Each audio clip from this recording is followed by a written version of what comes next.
Qalansuwatun TV. Alhamdulillahil karimir rahman, 'allamal qur'ana, khalaqal insana, 'allamahul bayan. Asyhadu an la ilaha illallah wa asyhadu anna Muhammadar Rasulullah. Allahumma fashalli wa sallim wa barik ala nabiyyina wa habibina wa syafi'ina wa maulana Muhammadin sallallahu alaihi wasallam wa ala alihi wa sahbihi wa sallim. Subhanaka la ilma lana illa ma 'allamtana innaka antal alimul hakim. Allahumma ati anfusana taqwaha zakkiha anta khairu man zakkaha.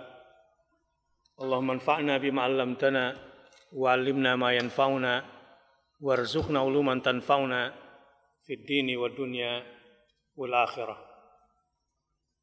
Wa sallallahu ala nabiyyina Muhammadin wa ala alihi wa sahbihi ajma'in wa ba'd.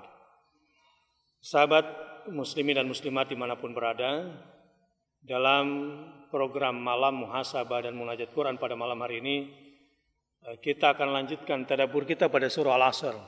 Dan ini menarik sekali, karenanya 1 jam ke depan kemungkinan kita hanya membahas dua ayat. Wal 'asr innal insana lafi khusr.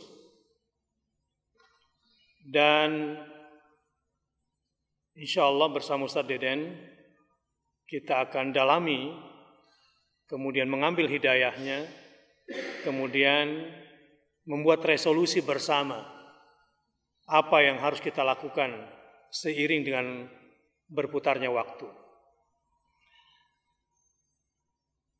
Untuk itu saya sedikit ingin muqaddimahi, kemudian Ustaz Deden akan membahas secara keseluruhan seperti biasa metodenya, lalu kita diskusikan sedetail mungkin apa yang ada di dalam ayat di surah ini.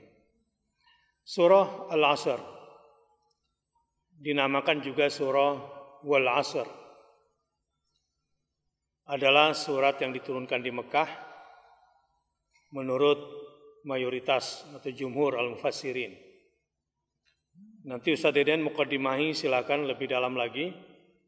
Surat yang diturunkan setelah surat Al-Insyirah, sebelum surah Al-Adiyat ini adalah surat yang ke-13 urutan diturunkannya berdasarkan urutan turunnya, tertib an-nuzul.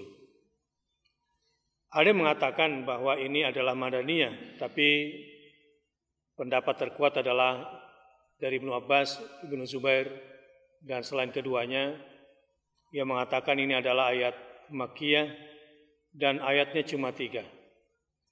Malam hari ini kita cukup 2 ayat saja. Nah, sebagai opening mindset-nya, bahwa rupanya ada satu sudut pandang atau angle yang selama ini luput kita perhatikan. Kan biasanya cara kita memandang hidup, aktivitas kita itu lebih kepada target-target, capaian-capaian atau achievement yang ingin kita capai di dalam hidup. Dari sudut pandang keinginan kita atau persepsi kita. Sehingga kita lengah terhadap sudut pandang yang ditawarkan oleh Al-Quran yang bernama waktu atau dimensi waktu. Saya mau kasih contoh sederhana. Ketika satu hari Anda kontrak kerja dan Anda siap bekerja under pressure, dalam tekanan, supaya bisa kredit rumah selama 15 tahun. Anda sadar gak bahwa waktu Anda yang 15 tahun ini hanya akan Anda habiskan demi mendapatkan satu rumah. Udah itu, kemudian Anda kontrak kredit lagi, bahwa akan beli motor kredit 1 tahun atau 2 tahun. Sadar gak sesungguhnya, ketika Anda kontrak, saat itu Anda sebetulnya, atau kita sebetulnya, sudah akan menghabiskan waktu selama 1 atau 2 tahun supaya dapat satu motor. Di sini pertanyaannya, worth it atau tidak worth it? Artinya, pantas atau tidak pantas? 15 tahun hanya untuk dapat satu rumah? Atau 1-2 tahun untuk dapat satu motor? Tergantung cara berpikir. Nah, dari sudut pandang waktu, ternyata mayoritas manusia merugi dan celaka bukan dengan kerugian kecil, tapi kerugian besar, bukan dengan kecelakaan sederhana, tapi kecelakaan besar. Maknanya bahwa setelah kita mempelajari surah Al-Asr, maka kita akan menjadi orang yang berpikir besar, karena telah melihat waktu sesuatu yang sangat besar, dan kita hanya mau mengerjakan hal-hal besar di dalam dimensi waktu itu. Nah, kalau kita bicara dimensi waktu, saya pernah ngobrol juga barangkali bersama Ustadz Deden dalam forum seperti ini. Ketika melihat kasus Uzair saat itu berada di satu tempat di reruntuhan puing-puing kota yang punah, tapi ada 3 dimensi waktu pada saat itu. Dimensi pertama, dia ditidurkan selama 100 tahun, tetapi fisiknya seperti semula. Kira-kira sama seperti Ashabul Kahfi. Ditidurkan selama 300 atau 309 tahun di dalam gua, tapi organ-organ tubuhnya seperti saat dia tertidur. Kan ada hukum waktu, sebagaimana ada hukum ruang. Ini saya katakan sebagai opening mindset, supaya kita mengerti dimensi waktu itu seperti apa, sehingga kita masuk ke surah Al-Asr, kita kemudian sudah punya cara pandang yang bagus tentang waktu. Kita ini orang-orang yang dihukumi waktu. Misalnya, semua penyakit ada obatnya, kecuali tua. Jadi tua, katakanlah dimensi menurut hadis adalah sebuah penyakit. Penyakit tua tidak akan pernah bisa disembuhkan. Dan apa yang menyebabkan kita tua adalah karena kita dihukumi oleh ruang waktu. Tapi di sana ada orang yang tidak dihukumi oleh ruang waktu. 100 tahun seperti Uzair atau 300 tahun seperti Ashabul Kahfi. Yang tidak dihukumi waktu. Kenapa kira-kira? Ada apa dengan orang ini? Bagaimana cara orang menjalani hidup? Sehingga saya sering bercanda begini. Ada orang yang panjang umurnya, tapi pendek usianya. Apa itu bedanya umur sama usia? Ada orang memang panjang umurnya, yakni penggunaan waktu untuk hidup, tapi manfaatnya pendek. Ada orang pendek umurnya tapi panjang usianya. Tidak lama hidup di dunia, katakanlah seperti Imam Nawawi misalnya, usianya cuma 46 tahun dan belum sempat menikah. Tetapi miliaran manusia muslim sudah berulang-ulang membaca kitabnya, katakanlah misalnya Riyadhus Shalihin. Dari masa ke masa. Orangnya sudah tiada, tapi dari dimensi manfaat Imam Nawawi rahimahullah begitu hebat karyanya, seperti tidak pernah mati. Itu kasus dari Uzair.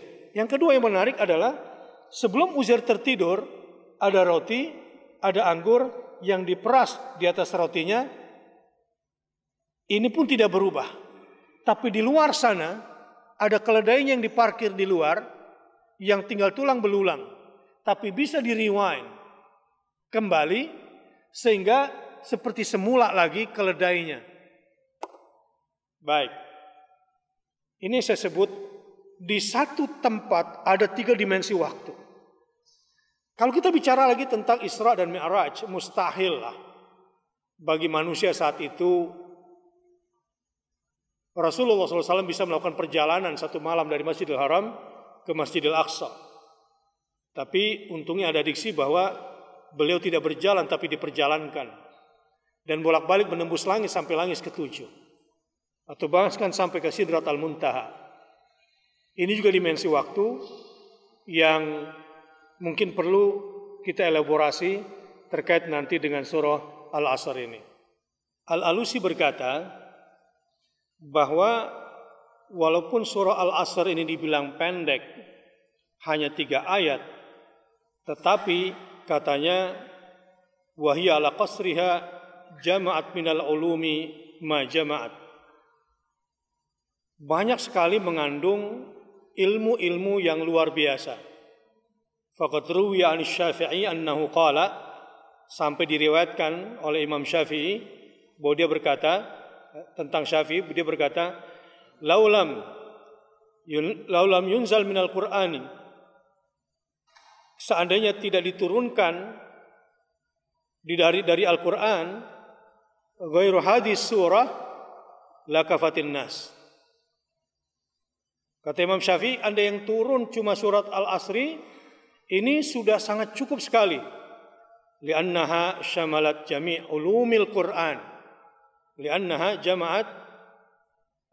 syamalat jami' ulumil Qur'an.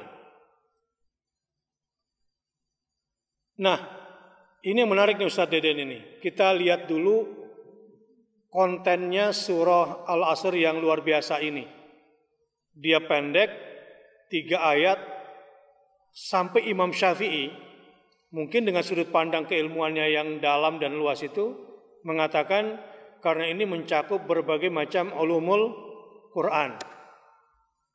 Karena yang berbicara oleh Imam Syafi'i dengan semua kedalaman ilmunya, pasti komen saya pun tidak sampai apa yang diharapkan oleh Imam Syafi'i. Tapi setidaknya dengan semua kekurangan kita, di sini ada pesan penting, terutama bagi para penuntut ilmu, termasuk penuntut ilmu Al-Quran.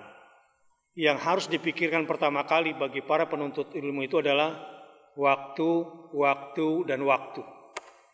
Ini dimensi yang harus diperhatikan. Yang kedua adalah bagaimana caranya kita tidak menjadi orang merugi dari sisi waktu. Dan yang ketiga, diberikan solusinya oleh Al-Quran. Bagaimana agar Al-Quran dengan semua ilmu yang ada di dalamnya dan ulumul Quran yang paling kita butuhkan, yang ujungnya adalah mencapai kebahagiaan, sudah dijelaskan di dalam surah ini pula. Bahkan singkat, jami', mungkin juga mani', menyeluruh dan tidak membutuhkan tambahan. Karena ini adalah resep dari Allah Subhanahu wa taala bagi yang ingin bahagia dan tidak ingin celaka. Nah, satu lagi nih Ustaz dan kita akan dalami. Para sahabat Nabi diriwayatkan oleh At-Tabrani dalam Al-Awsat dan Al-Baihaqi juga dalam Asy-Sya'b mengatakan para sahabat Nabi itu oleh Hudzaifah diriwayatkan kalau bertemu satu sama lain berpapasan gitu, tidak akan berpisah sebelum salah satunya minta dibacakan surah Wal Asr ini. Ya, di Indonesia pernah membudaya dulu waktu saya masih kecil, kalau mau pulang sekolah itu udah siap pegang tas, udah siap lari. Wal asri innal insana lafi khusrin gitu, dengan bacaan yang kacau karena udah pengen pulang dulu. Illal ladzina amanu wa amilus solihati wa tawassaw bil haqqi wa tawassaw bis sabr, langsung kabur. Itu dulu waktu masih kecil kita belum paham. Ternyata ini menjadi sunnah para sahabat.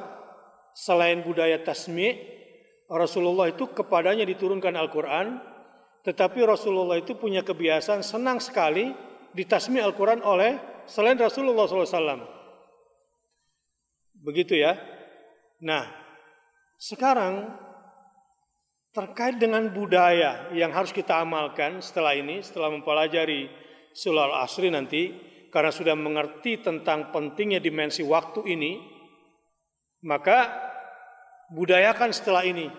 Kalau sekarang kita budayakan misalnya 10 hari pertama Zulhijjah adalah bertakbir, Allahu Akbar, Allahu Akbar, Allahu Akbar, La ilaha illallah, Huwallahu Akbar, Allahu Akbar walillahil hamd.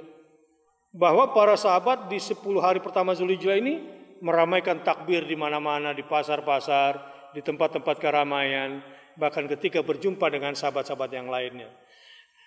Nah, dijelaskan dari Hudzaifah bahwa kana ar-rajulani min ashabi Rasulillah sallallahu alaihi wasallam idzal taqaya lam yatafarraqa hatta yaqra'a ahaduhuma 'alal akhar surah wal 'asr. Jika ada dua orang sahabat Nabi berjumpa, tidak akan berpisah sebelum salah satunya membacakan surah Al-Asr buat yang lain. Apa karena inisiatif dari yang ingin membacakannya, atau karena permintaan dari salah satunya minta dibacakan agar diingatkan pentingnya Al-Asr ini, sehingga harus sering diingatkan. Tapi sekarang budaya itu mulai hilang ya di kalangan kita ya. Boro-boro ketemu minta dibacain. Usai kelas saja udah nggak dibacain lagi tuh. Mungkin karena gurunya juga tidak paham. Namun pikir-pikir saya bangga juga ya dengan budaya orang tua dulu, budaya guru-guru dulu. Itu saya di SD negeri. Tapi kalau mau pulang disuruh baca surah wal asri. Baik. Nah jadi mudah-mudahan setelah ini sahabat-sahabat semua pemirsa dimanapun berada, biasakan terutama para ilmuwan, para ahli ilmu, para ulama, para asatidz, dan terutama juga para santri-santri. Kalau ketemu, ingatkan temannya, wal asr, innal insana lafi khusr, illal ladzina amanu wa amilus salihati wa tawasaw bil haqqi wa tawasaw bis sabr. Begitu juga guru-guru sebelum pulang, anak-anak muridnya sebelum perpisahan, ingatkan wal asr innal insana lafi khusr illal ladzina amanu wa amilus salihati wa tawasaw bil haqqi wa tawasaw bis sabr. Kalau ini sering diulang-ulang, mungkin kita akan termasuk orang yang menggunakan waktu secara efektif dan efisien. Ya. Dan inilah barangkali yang disebut ilmu yang Allah berkahi. Kalau kita cerita Imam Syafi'i misalnya, luar biasa Imam Syafi'i itu ya. Ibaratnya sekali nulis, langsung jadi referensi induk. Nggak perlu edit lagi. Sehingga barangkali kalau diukur antara karya ilmiahnya dengan umurnya, seperti nggak sebanding kali ya. Kita zaman pakai copy paste aja nggak kelar-kelar nulis. Beliau itu nulis tangan. Sampai ada orang-orang yang berusaha untuk mengukur, ini sebetulnya Imam Syafi'i ini umurnya berapa sih ya? Kok karyanya sampai sebegini hebat? Pikir-pikir antara usianya sama karyanya ini kayak nggak sebanding gitu. Inilah orang-orang yang mungkin sudah diberkahi oleh Allah karena mampu memanfaatkan waktu secara efektif dan efisien dalam konteks keberkahan. Oke Ustaz Deden, itu tadi mukaddimah. Mukaddimahnya udah hampir selesai nih waktu ini. Sekarang kita masuk kepada wal asr. Apa dimensi-dimensi wal asr? Kadang ada yang mengatakan demi waktu asar. Ada yang mengatakan ad-dahr. Semua satuan zaman, satuan waktu. Satuan waktu yang paling kecil apa? Di bawah detik, ada enggak? Ada kan millisecond misalnya. Ya, ada istilah millisecond, second, detik. Di atas detik, menit. Di atas menit, jam. Di atas jam, hari. Ya, di atas hari, minggu. Di atas minggu, oh ya siang malam, jadi setengah hari. Ya, siang malam. Oke, kita bicara satuan waktu. Setelah itu minggu. Setelah minggu, bulan. Setelah bulan, tahun. Setelah tahun, windu. 8 tahun. Setelah windu, dekade. 10 tahun. Ya, setelah 10 tahun, abad. 100 tahun. Setelah 100 tahun, milenium. Kira-kira inilah satuan-satuan waktu dari sudut pandang bahwa yang dimaksud dengan al-asr di sini adalah ad-dahr. Di setiap waktu ini ada peristiwa-peristiwa besar yang sedang dan pernah atau akan dijalani oleh manusia. Tapi sedikit di antara manusia ini yang menyadari setiap satuan ini. Misalnya gini, Anda malas atau semangat pagi ini, ada peristiwa besar yang Anda tidak tahu. Apa itu? Matahari tetap terbit dan memberikan semua energinya. Anda malas atau tidak malas pagi ini, oksigen tetap diproduksi oleh Allah Subhanahu wa taala, Anda sadar atau tidak sadar.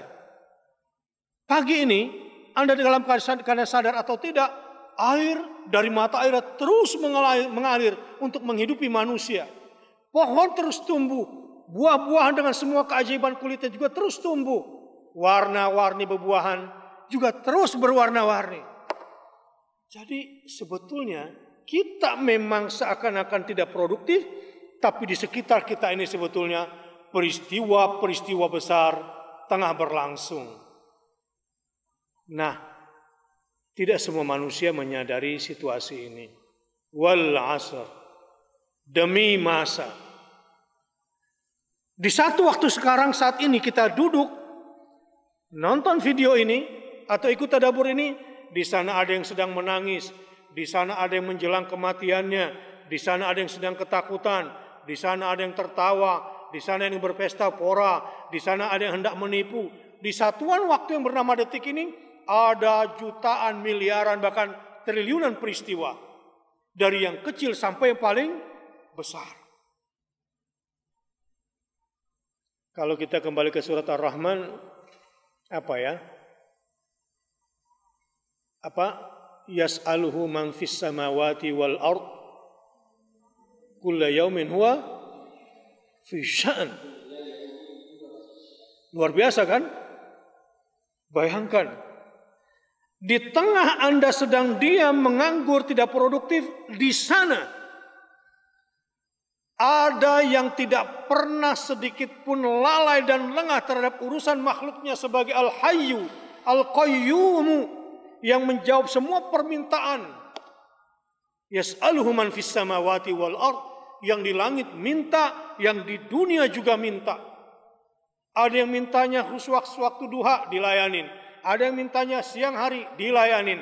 Ada yang di pagi hari minta semangat, dikasih. Ada yang sore hari belum cair dananya pun dikasih. Ada yang malam belum tidur, kelelahan atau kesedihan, dikasih permintaannya oleh Allah Subhanahu wa taala. Dan ada yang sudah ketiduran, dijaga.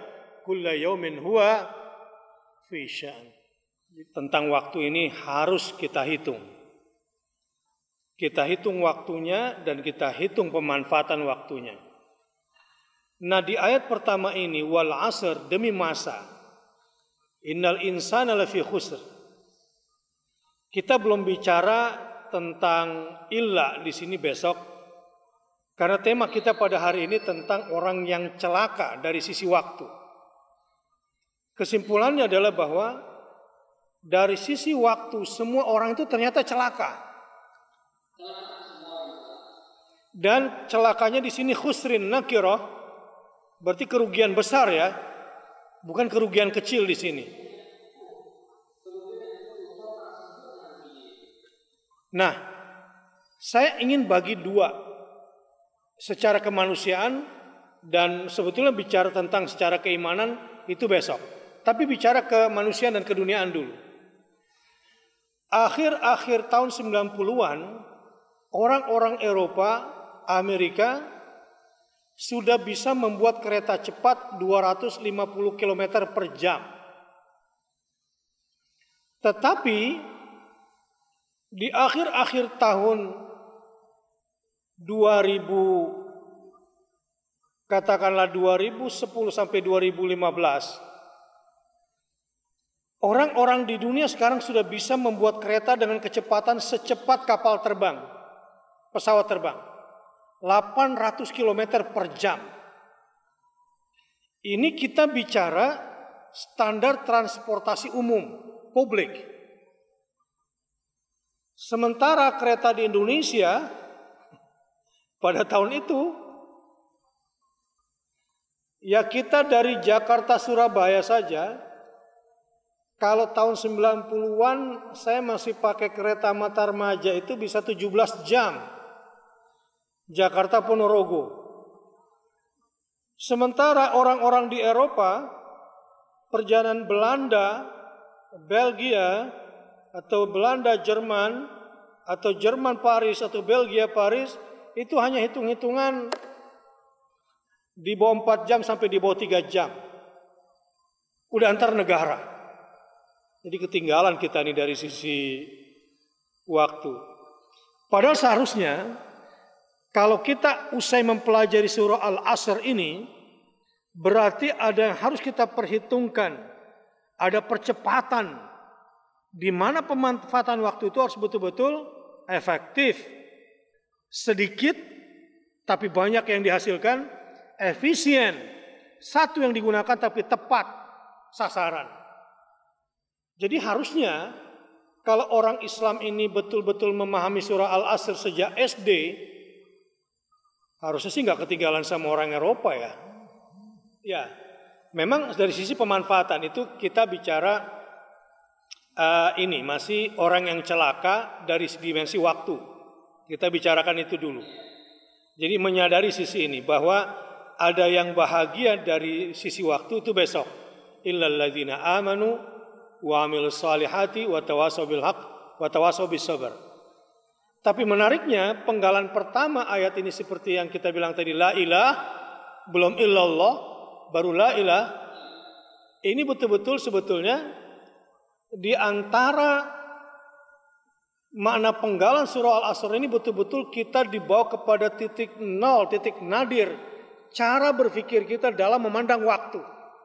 Hai manusia, semua kamu, al-insan, alif lam lil istighraq, tanpa kecuali keturunan monyet silakanlah. Yang merasa keturunan Adam, keturunan manusia, kalian semua rugi. Apapun status kalian, semua kalian dari sisi waktu mayoritas merugi, dan faktanya begitu. Hatta sekalipun di antara kita ada yang hebat memanfaatkan waktunya, di mata Allah pasti juga masih merugi.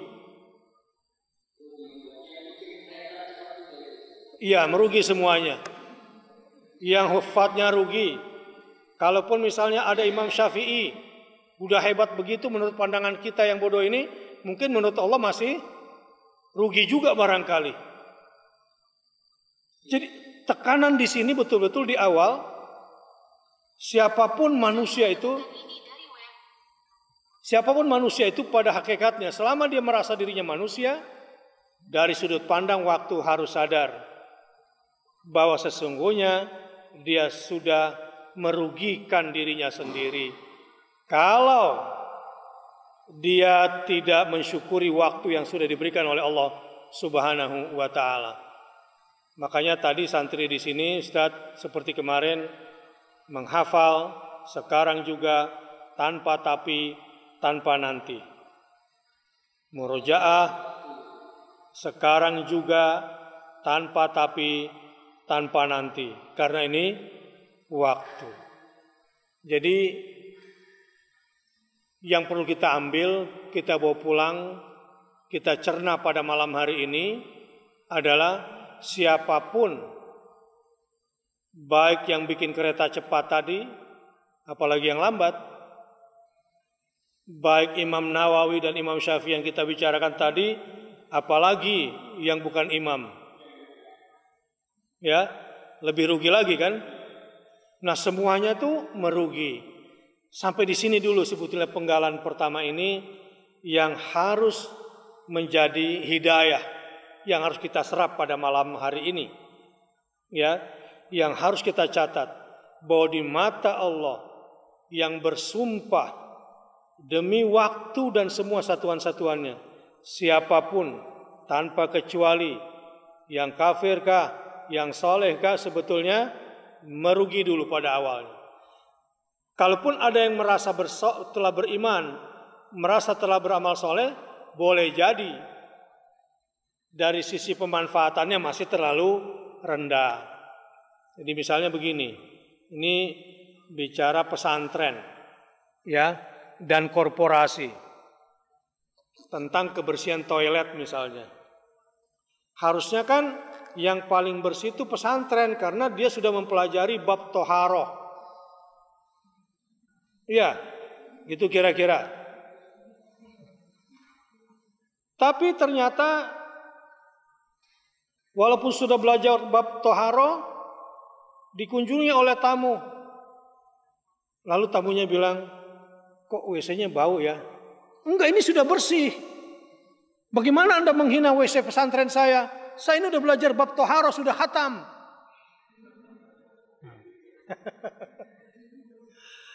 Jadi rupanya begini, apa yang kita anggap sudah di mata orang yang lebih tinggi ternyata belum. Ya, ini bangga sekali saya, alhamdulillah sudah khatam Quran hanya dalam tempo 6 bulan. So what? Di mata Allah boleh jadi 6 bulan terlalu lama seharusnya.